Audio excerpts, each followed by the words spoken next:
is Valley News Live at 4.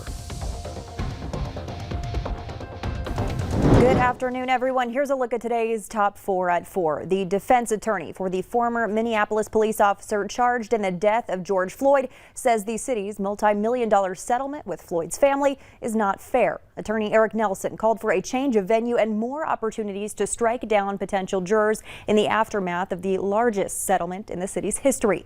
The judge will call back the 8 seated jurors to hear their opinions on the $27 million settlement. He denied the defense's additional strikes. A wild police chase in the Northern Valley lands 2 people in jail. Grand Forks officers got called around 10 last night for a theft in progress at Walmart. A witness followed the suspect vehicle until police got there. They tried stopping the car, but the driver took off on Highway 2 west of town. Police say the driver tried running officers off the road, then made a U-turn and smashed into a marked patrol car. Officers arrested Rainey Howard for reckless endangerment, driving under suspension, and multiple warrants. Isaiah Wise Spirit was busted for giving false information to police and drug-related charges. Both could also be now facing theft charges. Minnesota Governor Tim Walz's emergency powers during the pandemic have been extended as the state takes a big step towards reopening today. As of noon today, bars and restaurants are able to increase operations to 75% capacity.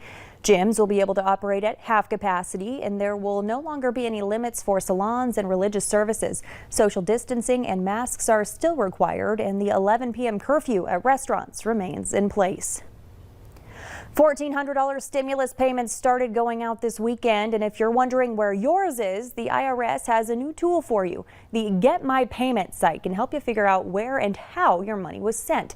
It also has the answers to some frequently asked questions, like what to do if you haven't received either of the first 2 stimulus payments. All you need is your social security number, date of birth, and address to use the Get My Payment tool. You can find a link right on our website, valleynewslive.com. Just click on this story. That wraps up today's top 4 at 4. Now here's a first look at our weather with meteorologist Nathan Hopper. Nathan? Hey, Stacy, happy Monday to you and happy Monday, everybody. Thanks for joining us here on Valley News Live at 4 o'clock. So the clouds have been around. We have seen some flakes and flurries wafting through the metro. I'm looking outside right now and not seeing anything falling at this time, but the radar does show some cloud level moisture that would be sub-freezing and could be producing some snow showers. You can see just a few spotty splotches of blue, which the good news is this is from the system that dumped 3 feet of snowfall in Colorado and Wyoming. So if we're just getting a few flakes and flurries from this system, I am not complaining. Still seeing some impacts from this system from Fargo-Moorhead all the way down through Minneapolis, through Madison, Wisconsin, towards Chicago. Even the Black Hills of South Dakota still seeing some snowfall from this bigger system at this hour. Look how big this system just is. You can see some rainfall there from areas like Kansas City up through Omaha. And of course, snowfall moving its way up into Minnesota as well. Look at these temperatures. Also want to point this out because the system is off to our south. The coldest air at this time is south as well. Lower 30s at this hour along and south of 94. Stacy, in the middle 40s right now in Lake of the Woods County. So maybe a little tropical excursion up toward the north. But of course, we'll talk about the rest of this business week, which does look quiet, coming up here in a couple minutes. All right, Nathan, thanks so much. If you're looking to get your COVID vaccine in Clay County, you'll want to listen up. Clay County Public Health is now offering the vaccine to more groups. People aged 45 to 64 with 1 or more underlying medical condition, as well as people 18 to 44 with 2 or more conditions. They're also vaccinating anyone over 50 who lives in multi-generational housing. You can find a full list of the qualifying medical conditions on our website, valleynewslive.com. Just click on this story. Facebook is targeting COVID-19 vaccine misinformation and launching a Vaccine Finder feature. The Vaccine Finder tool, in a partnership with Boston Children's Hospital, helps people in the U.S. find a spot to get the shot. It also includes links to make appointments. The tech giant is also expanding the COVID-19 Information Center to Instagram and adding labels to Facebook and Instagram posts that discuss the safety of vaccines. Per Facebook, the labels contain reliable information from the World Health Organization.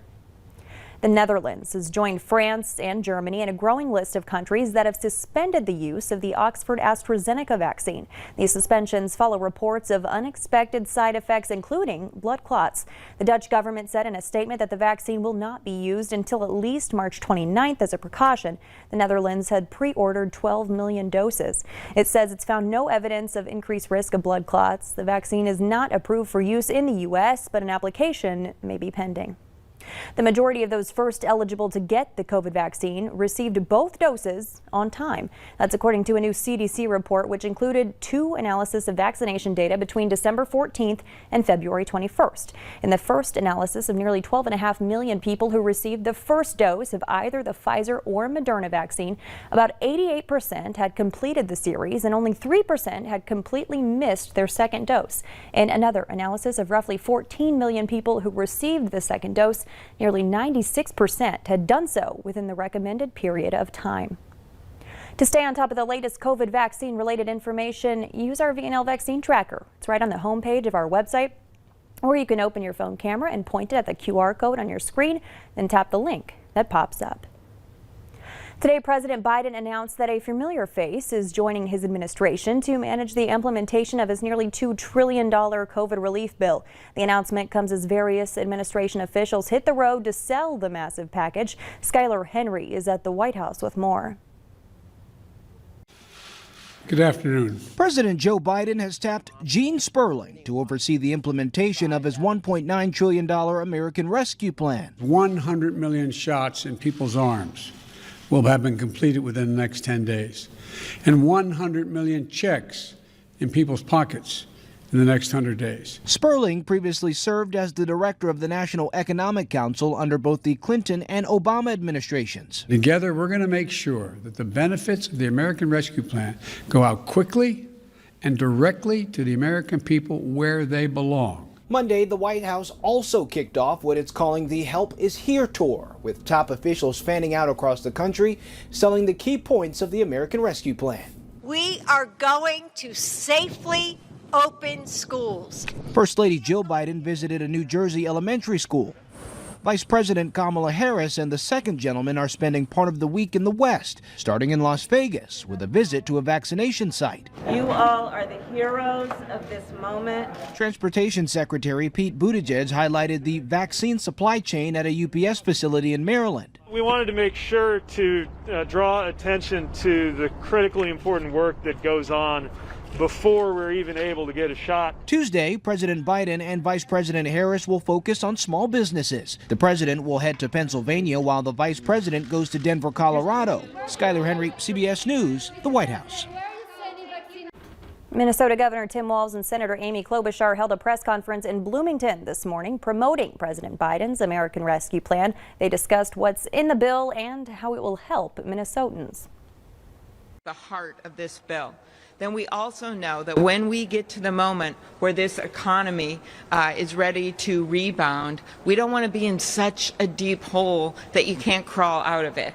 And that's why there's direct help for citizens in the form of $1,400 checks that are going out as we speak. In addition to those checks, Governor Walz says the bill targets systemic issues that COVID made worse, like child poverty and mental health issues. 2 men are charged with assaulting a Capitol police officer who later died. Federal prosecutors say the 2 men sprayed Brian Sicknick and 2 other officers in the face with some type of bear spray during the January 6th insurrection at the Capitol. Officer Sicknick later collapsed and died. His cause of death has not been determined. The 2 men were arrested yesterday and are expected to make their initial appearance in federal court today. Nearly 8,000 gallons of milk spilled in central North Dakota after a semi rolled over yesterday. The North Dakota Highway Patrol says the truck went in a ditch about 4 miles south of Wing at around 10 a.m. The cab flipped and came to rest on its wheels while the trailer came to rest on its side. The driver, Orlando Neves of Granville, was taken to a Bismarck hospital with serious injuries. He was working for White Rock Express of Towner. Nearly all the milk in the tanker spilled, but no cleanup was required on the roadway. Hollywood star Jane Fonda is in Minnesota today protesting the Enbridge Energy Line 3 pipeline. In an Instagram post, Fonda says she's working to stop the pipeline from carrying oil from Canada to a refinery in the U.S. The actress appeared at Water Access near Park Rapids this afternoon as part of a gathering of grandmothers protesting the environmental and economic impact of the pipeline. We may be socially distanced, but that hasn't stopped people from looking for love. More people than ever are turning to online dating apps during the pandemic. While we expect love to take an emotional toll, the Federal Trade Commission says it's also hurting wallets. We'll have what you need to know to stay safe coming up tonight on Valley News Live at 6. I am ecstatic. We've been waiting for this moment for quite some time now. Coming up, an incredible meeting. The story of a 30-year-old, otherwise healthy, pregnant woman so sick from COVID that she didn't realize she had delivered her baby. And with snow showers ongoing at the Dakota Magic Casino as we speak, some of those snow showers could move into the Fargo-Moorhead area by this evening. Temperatures fairly stable in those lower 30s, also staying dry though in Grand Forks, but we'll break down that full forecast next.